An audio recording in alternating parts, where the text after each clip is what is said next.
Good morning, everyone. I am out here trying to get the last of my warm season crops in. Hopefully by the end of the day I'll have my entire vegetable garden all planted, it's a good feeling when it's all done. It's a lot of work getting it done, and I'm ready to move on to the next phase of just taking care of and then harvesting, etc. And of course doing a little weeding. But this is the just for fun portion of my garden.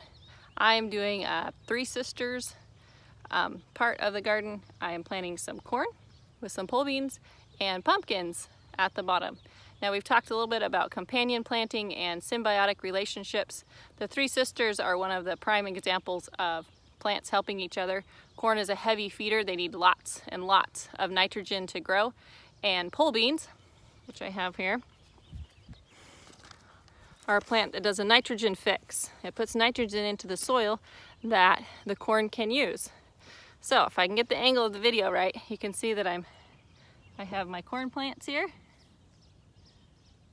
And then around the corn, what I'm doing is I'm planting 4 green beans. And I just put them about an inch and a half into the soil and put them down. Now, I started out over here with putting 2 green beans around the corn stalks, and then moving on, I thought, you know what? Let's put 4. I think I can fit 4.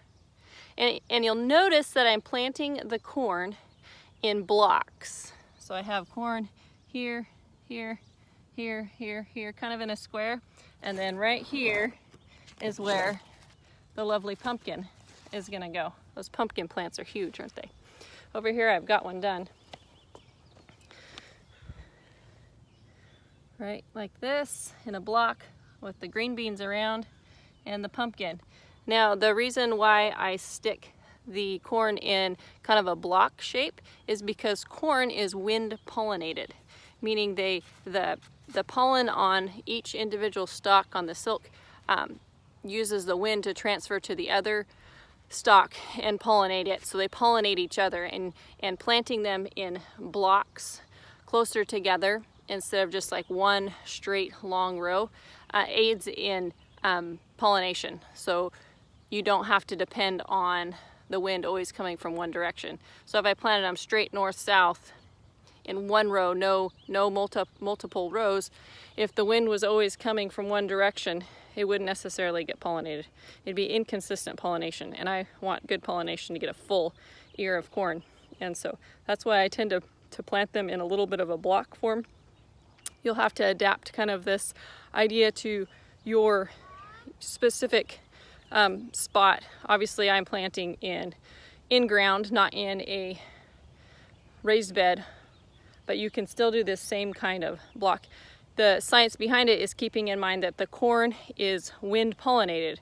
So you want to make sure that your corn stalks are where the wind coming from any direction will blow the pollen onto each other and to pollinate the corn. And then the pole beans, I planted bush beans over here for my bulk green bean needs. The pole beans are just for fun. I had the seed. I thought, hey, we haven't done a Three Sisters, so let's do that. And pumpkins, of course, you always want to grow pumpkins. They take a lot of space. Now, my friend, my neighbor I was telling what I was doing today, he says, yeah, did you know that the reason why the Native Americans planted the pumpkins on the ground in a question? I said, well, yeah, it's for like mulch. It keeps the weeds down. He says, yeah, it did that, but it also kept the raccoons from eating their corn. I thought, wow, that's a new bit of information. I didn't know that before. So it makes sense. Pumpkins are kind of scratchy and big, and maybe it did. I don't know. I didn't look it up. I took his word for it. Anyway, so that's what I'm doing. I did pre-sprout my corn. You would not have to do that. You could just stick the corn kernels in the ground. I did pre-sprout it in blocks here. I was using old corn seed, and I wasn't sure the germ rate on it, and so I didn't want to go to all this trouble planting a bunch and none of it come up. And then the pole beans would come up and they had no stalk to grow up. And then I decided, well, let's just eliminate that, anxiety portion and pre-sprout my corn.